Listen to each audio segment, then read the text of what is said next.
Donc, alors, Léa, par rapport à ta situation avant de nous rejoindre, c'était Ouais. comment? Wow. Donc il y a un gros changement parce que du coup j'étais à la fac, dans une relation vraiment qui me tirait vers le bas, amoureuse. Ouais. Et j'étais très fatiguée, j'avais vraiment plus d'espoir pour mon avenir. Alors là, du coup, ce que je ressens, c'est que j'ai osé prendre des choix qui vont plus vers ce qui me plaît. Je retourne vers la danse, j'ai quitté du coup la fac et Strasbourg. Niveau énergie, ça va beaucoup mieux. Tout ce qui est alimentation, je commence vraiment à suivre ce que m'avez mis en place. Niveau émotion, ça a changé aussi beaucoup parce que je me suis rendu compte que j'étais beaucoup dans le contrôle et je m'étais complètement cassé ma créativité, je me l'autorisais pas du tout. Et là, ça se développe de plus en plus, donc voilà. Ok, super. Tu sais me dire à quel problème t'étais confronté dans ton quotidien avant le coaching? Euh, C'était un manque de confiance en moi et ouais, enfin c'était une lourdeur, grosse fatigue, des habitudes aussi malsaines du coup. Je pense que je m'écoutais pas.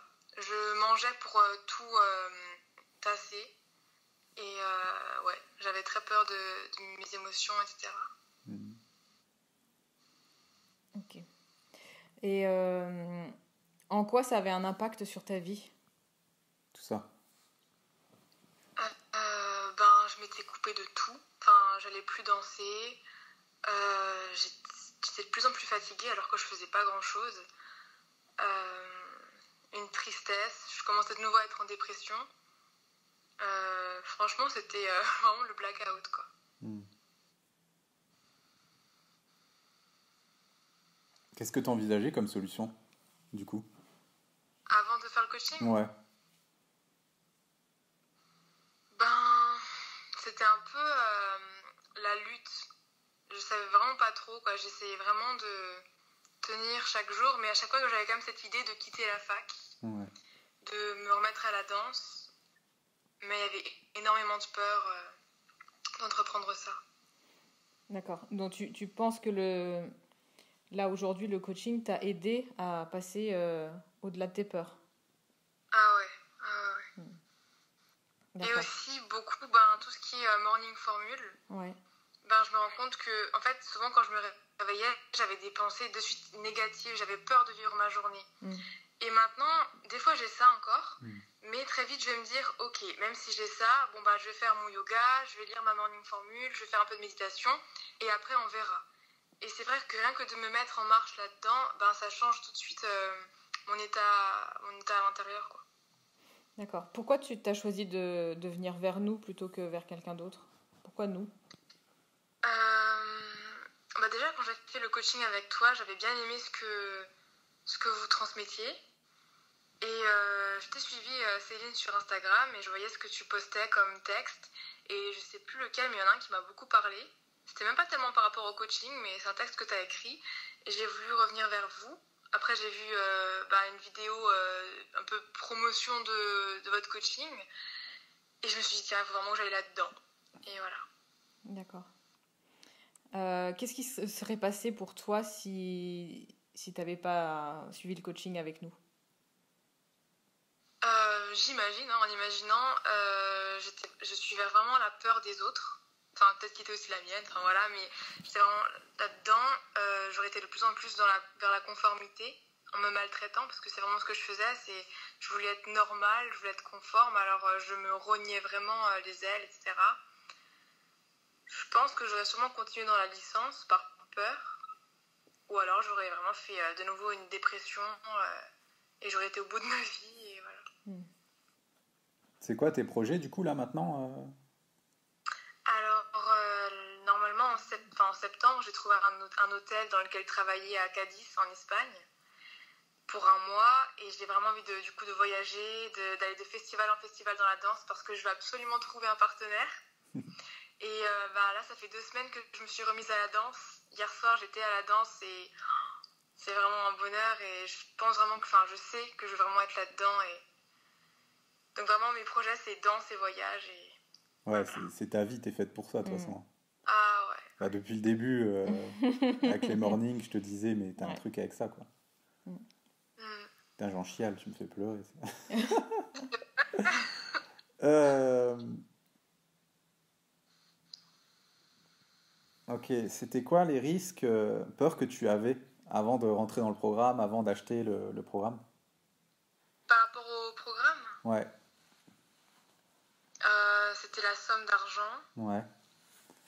C'est aussi, est-ce que je vais être capable de faire tout ça, de m'investir J'avais peur d'être déçue de moi. Ouais, c'était ça. Ouais, c'était plus toi qui pensais que tu serais pas à la hauteur plutôt que nous, le programme, les coachs qui te conviendraient pas, c'est Ah ça? oui, Hmm, ouais. d'accord, ok. Et tu te sens mieux par rapport à ça maintenant pour tes prochains challenges dans la vie?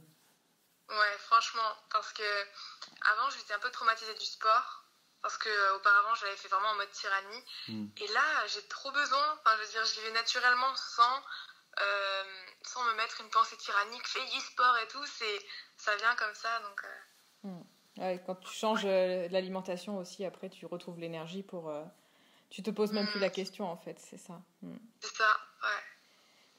Euh, Comment ça s'est passé les premiers jours, enfin, premières semaines, après avoir commencé le coaching avec nous? Alors au début, j'ai de nouveau ce côté vouloir être parfaite, être la parfaite élève, voilà. Et je pense que du coup, ça m'a bloquée pendant un moment. Parce que du coup, c'est comme si ça me faisait faire. Enfin, comme s'il y avait d'un coup une réaction de rébellion à mon envie d'être parfaite. Et du coup, je faisais tout le contraire. Euh, et j'ai aussi eu du mal à appliquer ce que vous me disiez au début. J'étais vraiment face à un blocage intérieur. Euh, mais après, dès le début du coaching, ce qui m'a fait du bien, c'est de sentir le soutien de toute l'équipe euh, et cette nouvelle mouvance, quoi. Ouais, Lucas aussi t'a bien aidé, je pense, à débloquer des situations. Ah ouais, ouais. Hmm. Ouais, c'est cool. Super. Nous, on a bien ressenti ce côté aussi, comme tu disais, rébellion au Mm. début, mais qui était vraiment super, tu vois. Parce que ça t'a permis de... Ça a un peu fait une constellation familiale, si tu veux. Tu vois, en mode, nous, on était parents, on te donne des trucs à faire, mais non, Léa, elle veut pas, quoi. Donc, non, non, non, elle se rebelle, elle détruit l'ancienne Léa qui veut tout faire parfaitement, et au final, renaît une nouvelle Léa qui s'autorise à être elle-même. Ouais, ouais, c'est ça. Tu vois? Donc, c'est OK.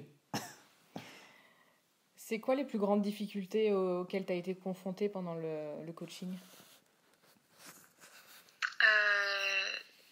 L'écoute par rapport à moi-même, vraiment ce côté me poser, prendre soin de moi.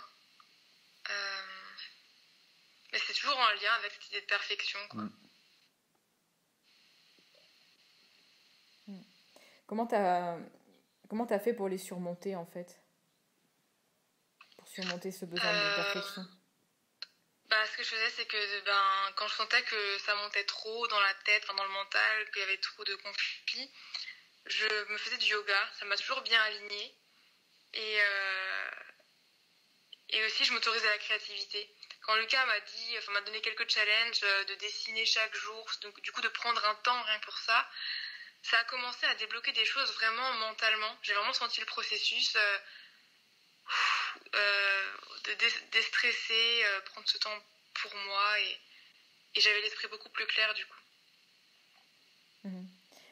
Là, est-ce que tu peux nous dire, depuis que tu as commencé le coaching, tout ce qui a changé dans ta vie? Tous les changements qu'il y a eu? Alors, comme dit, cet élan vers le sport, euh, l'écoute des émotions, le fait du coup de les accepter, après de pouvoir les exprimer, être plus accepter d'accepter aussi mes zones d'ombre en fait. C'est-à-dire que si je souris pas toujours, c'est pas grave. Si je dis pas toujours le mot qu'il faudrait dire, c'est pas grave. Même si j'ai l'air bizarre parfois, c'est pas grave. Alors que avant c'était impensable pour moi. Du coup, ce retour vers la danse, ça c'est vraiment un truc. C'est vraiment aussi grâce à ça parce que j'ai repris confiance en moi. Ces nouveaux projets que j'ai pour les voyages, alors qu'il y a des gens de ma famille qui ont très peur, qui veulent que j'aille dans le droit chemin, si on peut dire. Niveau santé et forme, quoi. Vraiment, je sens vraiment dans mon corps que, de manière pragmatique, l'alimentation, les habitudes que vous nous avez partagées, je le ressens, je me sens beaucoup mieux.